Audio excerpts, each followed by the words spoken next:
And welcome to the Midday News.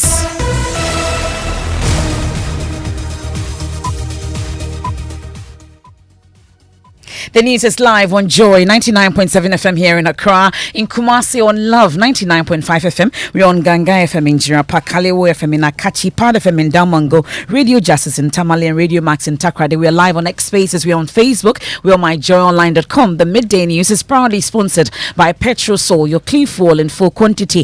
Petrosol is always a delightful experience. Also brought to you by Duro Plus Ghana Limited, producers of quality PVC and HDPE pipes and water tank. We are the only water storage tank with a level indicator. Where Duraplus goes, water flows. This afternoon, anger and frustration as the outpatient department of the renal dialysis unit of Ghana's foremost teaching hospital, Kolebu, remains closed 6 clear days after the Ministry of Health directed its reopening with 19 deaths recorded. My mom has been a victim before. She's passed on. Please, we beg you. People are dying. Why are we doing this to ourselves? Just 4 minutes. Look at what we are suffering. Look at how people are suffering. Jesus Christ. How can we treat human beings like this? We have more as the renal unit starts calling the OPD patients for lab tests in anticipation of a possible resumption of services this week. I'll take you live there. Also in this package, Shraj concludes almost 2-year investigation into Ghana Airport Company's Christmas tree procurement, revealing consistent breach of procurement laws since 2018. The report also calls for the board chairman, Paul Adumotre, to cease interfering in airport company's daily operations, accusing him of abusing his office as the complaint welcomes the ruling. Although Paul Adumotre was invited, in fact, to Shraj, he refused to go. They had to subpoena him. Then he refused to submit any document that was requested by Shraj. And yet Shraj says there is no evidence that he personally benefited from the procurement breaches and therefore cannot recommend his prosecution.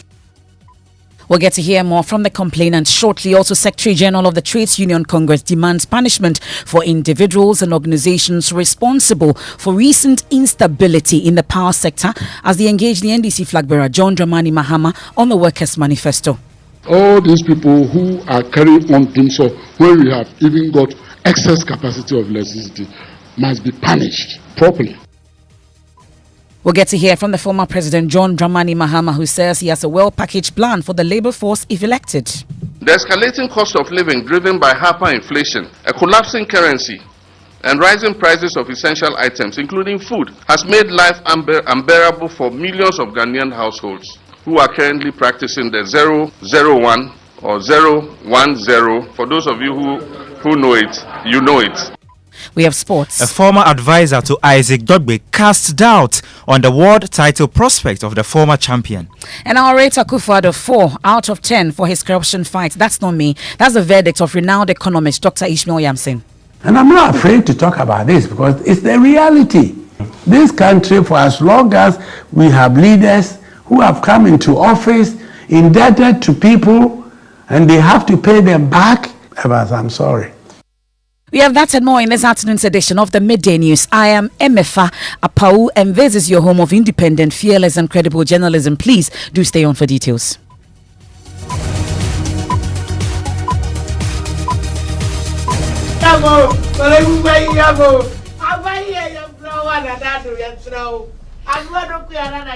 And this afternoon, frustration and anger persist as the renal dialysis unit's outpatient department at Kolebu Teaching Hospital remains closed for the 6th consecutive day, despite the Ministry of Health's directive on an immediate reopening last Thursday.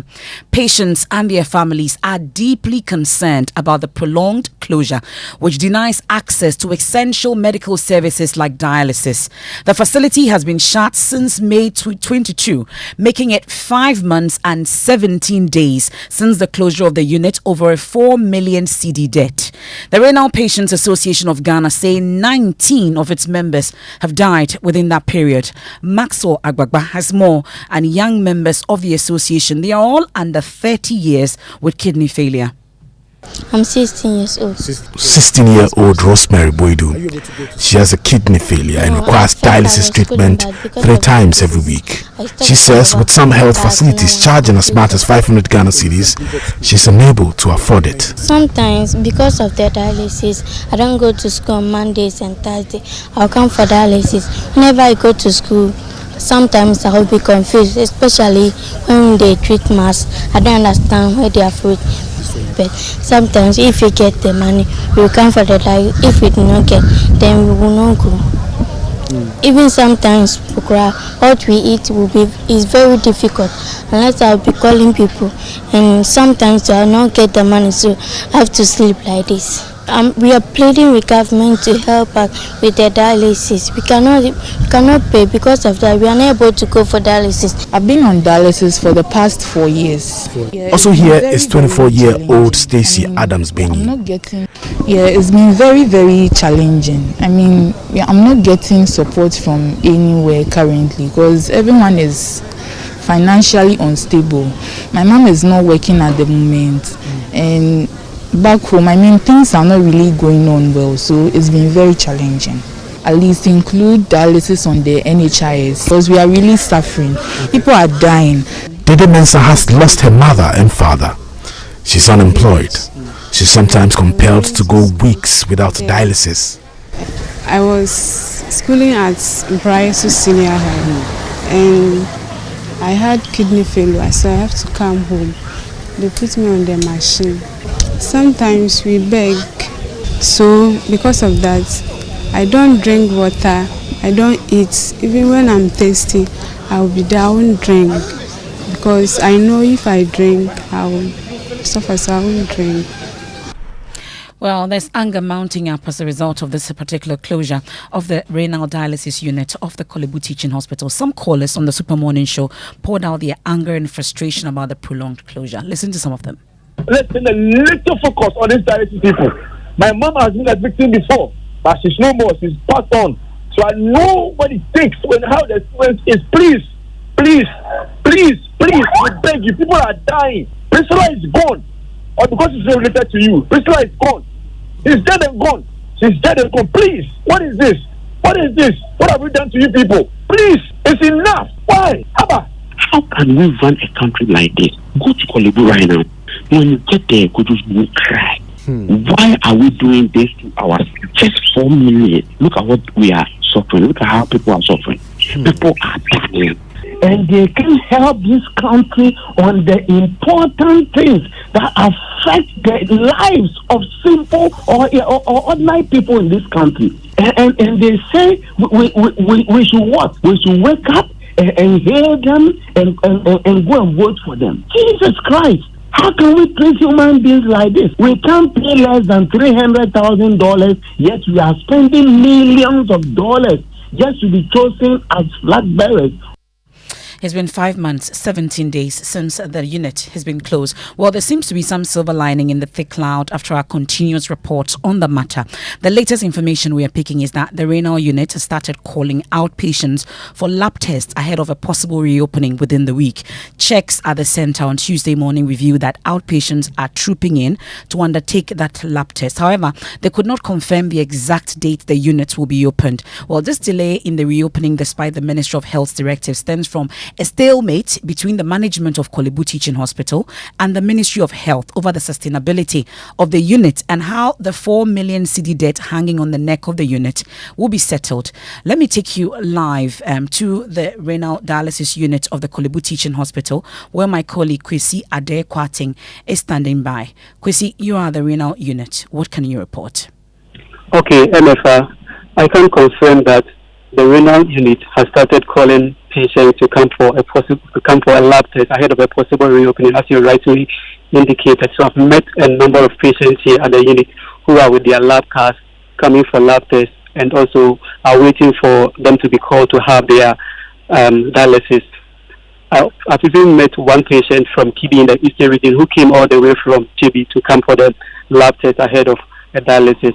But a while ago, I met the president of the Renal Patients Association, who is describing the latest development as a reopening of the unit. To him, he was emphatic that the facility has been opened to OPD. However, there hasn't been any official communication from the management of Kolebu to that effect, so we cannot be emphatic on that. But he was rather convinced that the place has been opened. Kolebu is 380, over there is 480. Yeah, it's 480. So that is difference. Were you able to do the full session the entire week? Well, I was able to manage. So what's the information you have, the recent information you have from Kolebu? Yeah, I was called that I should come and then do some labs so that when they start calling us, they can call me. That without the labs, they will not call me. Without the lab results, I might not be called. So that's why I've come. Okay. But they didn't tell you when they are going to start? Exactly when, no, but I was told from an outside source that it's going to be this week. So that's Kwesi Adekwatin interacting with one of the renal patients at the unit. They've been called to start taking their lab test, but unsure when exactly it will be open. We've not received any official communication yet, but President of the Renal Patients Association of Ghana, Kojo Bafwa, says his sources have confirmed the full reopening of the outpatient department. This morning, I had a call from the unit again confirming that the unit has opened, so I should let my people know. They should come and take their request and go and do their labs. As you can see, one of the guys is here, the guy from Kibi. He's also here to come and do his lab so that he can have access to the place. I think the challenge we are going to have now will be, we may not have the normal 2 sessions a week. We may be having 1 session a week. The reason being that we are many, and we being many, and the machines are small. Apart from that, if you went up there, you could see up there are no any machines there.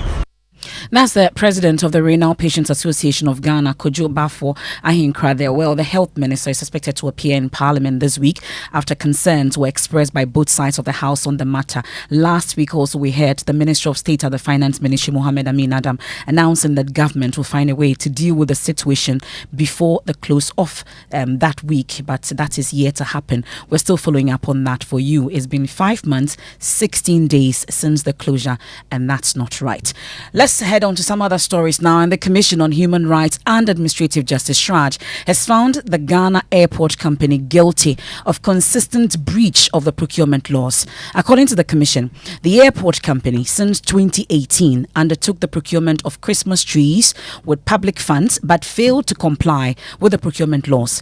In January 2022, a complainant, Sakut Amenga Etego, petitioned SHRAJ to investigate possible abuse of office in the 2021 procurement of Christmas trees for decorative purposes at a cost of 128,000 cedis. We know there were Christmas lights as well. The findings found the board chairman, Paul Adumotre, of abusing his office.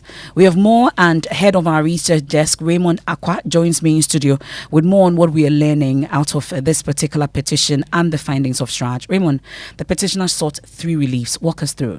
He wanted a declaration that Paul Adumotre has breached several provisions of the public procurement law, the public financial administration law, and the principles of corporate governance in the procurement of Christmas trees in December 2021.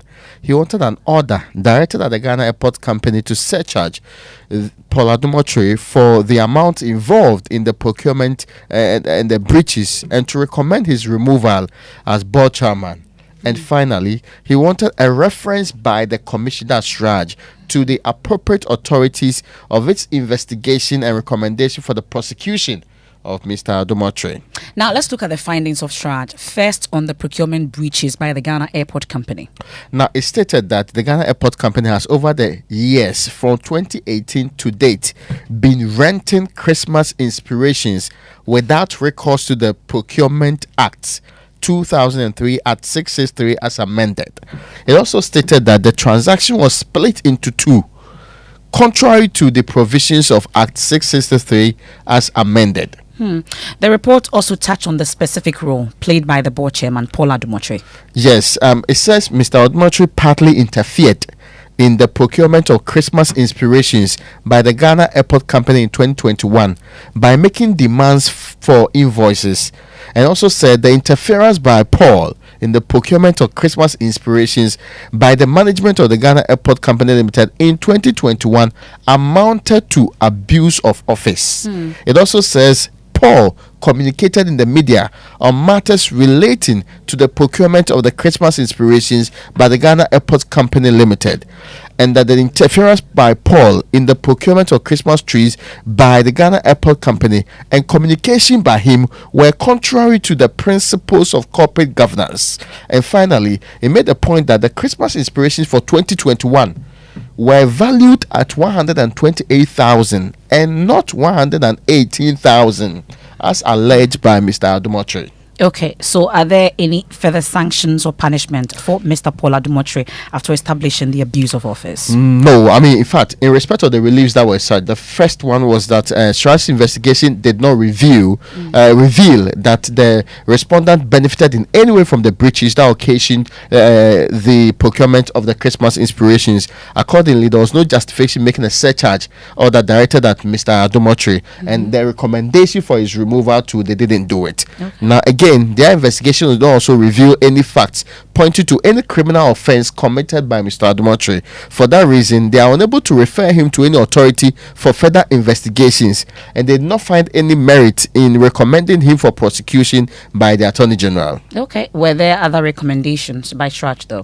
Yes, it says that the Ghana Airport Company should henceforth apply the provisions of the Public Procurement Act in the renting of Christmas inspirations and all renting situations it may engage in. Mr. Adumotre should desist henceforth from commenting on procurement issues of the Ghana Airport Company in the media, either in his personal capacity or as board chairman, so long as he remains on the board of the Ghana Airport Company. It also asks Paul to desist from interfering in the day-to-day administration of the Ghana Airport Company and leaves him to the management of the company. And Christmas is just around the corner. Thank you very much, Raymond Akwa, taking us through the details of that report by Shraj. Well, we can hear from the petitioner, Sakut Amenga Itego. He's happy with the outcome of the investigations by Shraj.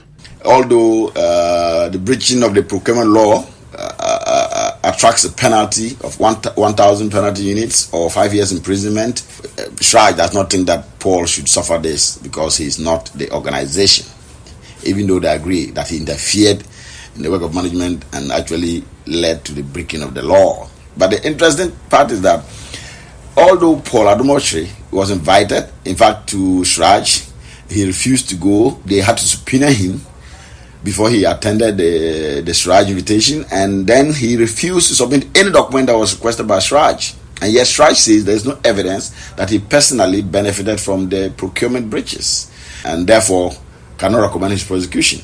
I find that interesting because, of course, if he had submitted documents, perhaps you would have found evidence.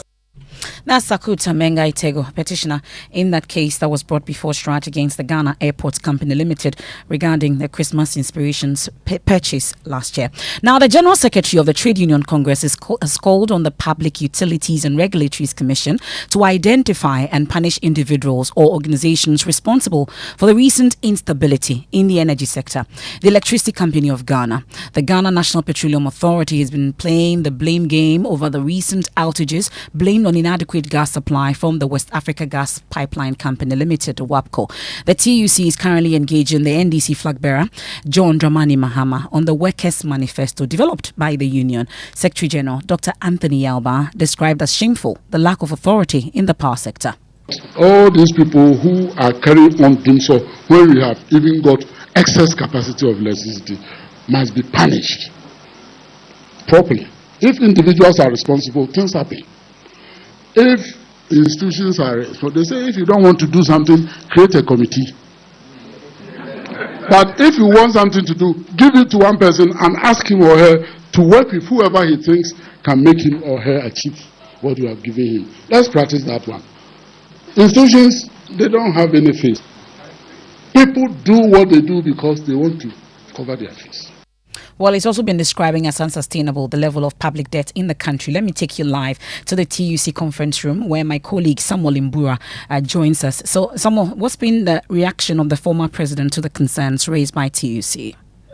Well, Emefa, the former president says he's alarmed about the fact that the current economic situation in the country is quite bad, that people are not even able to meet their 3 square meals a day. And when he comes into office, all of these issues will be addressed. We also have a president who has run out of ideas on how to solve the economic challenges we find ourselves in.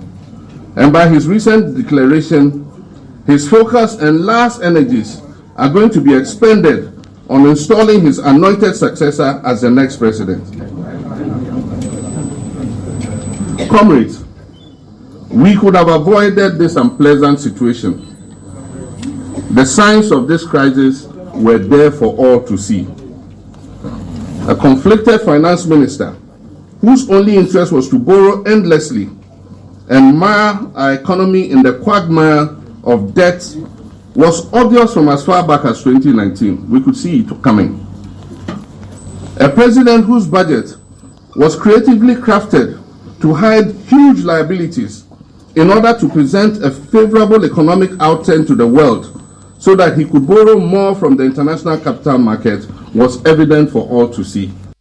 Well, Imbura, this also forms part of the former president's Building Ghana tour. What more has he been saying, though? Okay, looks like I've just lost Samuel Imbura there, but he's been sharing some ideas. Under this current administration, Ghana has witnessed severe adverse effects due to what we in the NDC and many Ghanaians consider a self-inflicted economic crisis. The high inflation rate, high cost of living, destruction of jobs, debt crisis, and negative impact on investors are some of the effects of this administration's failed policies. That's former President John Dramani Mahama taking us on a quick break here on the Midday News, brought to you by Petrosol, your clean fuel in full quantity. Petrosol is always a delightful experience. Also brought to you by Duraplus Ghana Limited, producers of quality PVC and HDP pipes and water tank. We are the only water storage tank with a level indicator. Where Duraplus goes, water always flows. We've been hearing the anger and frustration as the outpatient department of the renal dialysis unit of Ghana's foremost teaching hospital, Kolebu, remains closed 6 clear days after the Ministry of Health directed its reopening, with 19 deaths recorded so far. SHRAJ has also concluded an almost 2-year investigation into Ghana Airport Company's Christmas tree procurement, revealing consistent breach of procurement laws since 2018. The report also calls for the board chairman, Paul Adumotre, to cease interfering in airport company's daily operations, accusing him of abuse of office. We return with sports, and our rate Akufo-Addo 4 out of 10 for his corruption fights. That's the verdict of renowned economist Dr. Ishmael Yamson. And I'm not afraid to talk about this because it's the reality. This country, for as long as we have leaders who have come into office indebted to people and they have to pay them back, I'm sorry.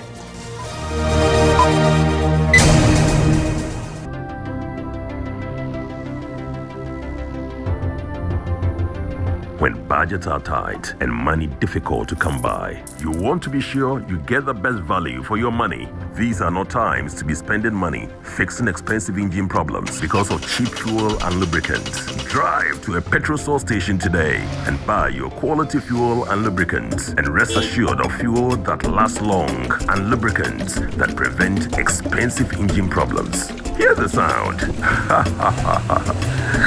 Petrosol, clean fuel in full quantity.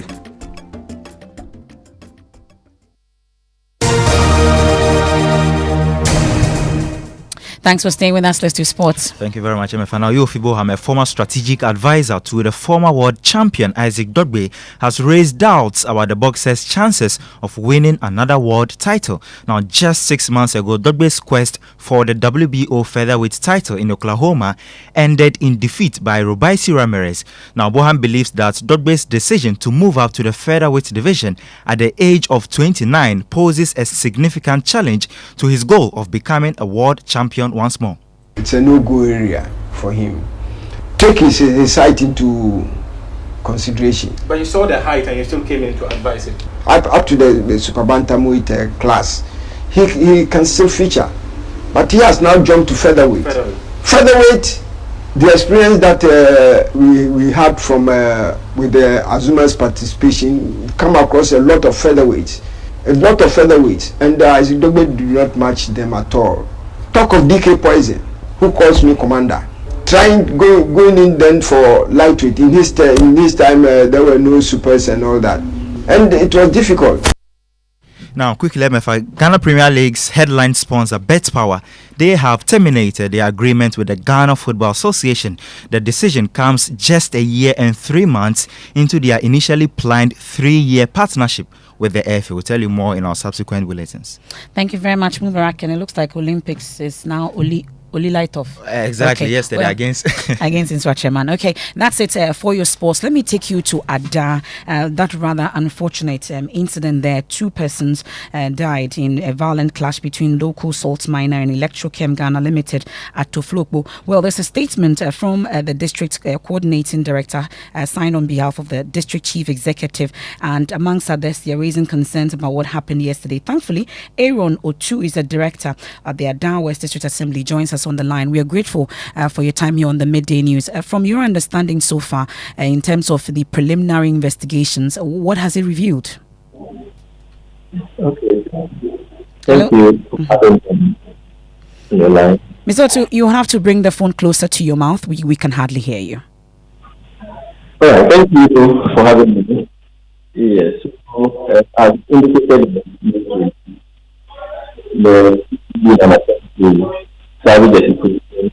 Mr. Otu, once again, please, I would like you to take it off speaker and speak directly into the phone so we can hear you, sir.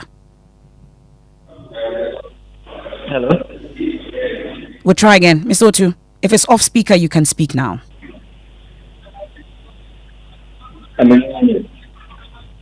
Hello, Mr. Otu. It's unfortunate we can't hear Mr. Otu, but that statement says the attention of the Ada West District Assembly has been drawn to a civil unrest that has led to the death of 2 persons in the Toflokbo electoral area. At the time of releasing the statement, the cause of this latest tension has largely gotten to do with a stalemate between local salt miners and the Electrochem Songo Salt Project, which has culminated into some act of vandalism by some irate youth of the area, destroying 4 excavators belonging to Electrochem Ghana Limited. The district chief executive, Samson T. Bankba, who had gone to the electoral area owing to the receipt of a distress call, was brutally attacked with his vehicle vandalized in an attempt to escape the skulking youth, numbering about 300 in total. We'll definitely get update of that. But this afternoon also, the MP for Ada and Deputy Minority Leader Comfort Doyo Kujogansa is mourning the death of 2 students of Ada Senior High School who drowned in the Volta River. Well, according to the MP, the 2 students and several others now rely on the Volta River for water to bathe and drink after the Ghana Water Company Limited cut water supply to the area. We can hear from the MP addressing Parliament a while ago. At the river bank, over 100 of them fetching river that polluted water. Mr. Speaker, there is no water currently in Ada because the water company has shut down their facilities and they are not producing water. Mr. Speaker, Ada, now we are in danger. We need water. Mr. Jetro has again given us 100 bags of water yesterday. Captain Smart has given us 1,002 bags of sachet water that. Well, that's Comfort Doyo Gansa, MP for Ada. Now, renowned economist Dr. Ishmael Evans Yamson says President Akufo-Addo has failed to tackle the canker of corruption. Speaking to Evans Benza on the yet-to-be-aired episode of PM Express on the Joy News channel later tonight at 9 p.m., Dr. Yamson says corruption is becoming an accepted norm under the Akufo-Addo administration. In this country, by the time he leaves office, Ghana is bankrupt, and because the leader has been very corrupt. And I'm not afraid to talk about this because it's the reality. This country, for as long as we have leaders who have come into office, indebted to people, and they have to pay them back, I'm sorry. Let's come backwards. What about this current leader, Nana Dankwa Akufo-Addo? How has he fared? No, but marking him with the same scheme. Oh, if I mark him with the same scheme, it probably be 4 out of 10. That's a fail. Oh, yes. Because you see, even if you yourself as an individual, you have not dipped your hands into the state coffers, what about all your leaders, your followers, and what have you done about them? That's Ishmael Yamson there speaking in that interview that will air tonight on PM Express at 9 p.m. Now imagine dropping out of school at Primary 5 and JHS2 due to financial constraints, but still able to lift the burden of others through engineering and innovation. My colleague James Aveji has today's story of hope narrated by Mami Sinyamiche Thompson. Yeah, 5 gears CLM. First one at the front. Second one. This car has 5 gears, just like the cars that you are used to. The only difference is that the reverse gear lever is separate. Cephas and Stephen, 2 brothers who have decided to put their creative skills to work, described to me how they built their own car. Their highest level of education is Primary 5 and JHS2. Their inspiration is fed by their deep passion to create. Now the fruits of their ingenuity are beginning to take shape. They have already manufactured a car, a corn shelling machine, a fishing outboard motor, and a host of others. Hey, Mr. Iron Rod. We used angle bars, iron rods, and some motor spare parts to manufacture the car. It uses a 1.75 horsepower engine. It was a sport engine we bought from some spare parts dealers and repaired it. The 2 lowly brothers decided to use their creations to bring some relief to farmers. 1 to 3 people can take 3 days to show with the hand. The machine has come to help. It has lessened our burden. 2 days. Fulfilling our dream is delaying because we don't have financial support. Our goal is to manufacture stronger cars that can convey food from the hard-to-reach villages to town. Till help comes, Cephas and Stephen will continue to do their best to improve the lives of the community in which they live. James Aveji's report for Joy News. Keeping hope alive, and that's how we wrap up today's edition of the Midday News on Joy 99.7 FM in Accra and Kumasi on Love 99.5 FM. Many thanks to Petrosol and also to Duro Plus Ghana Limited. There's more when you log on to myjoyonline.com. We have Living Word with Pastor Menzel to build up next. Have a good afternoon.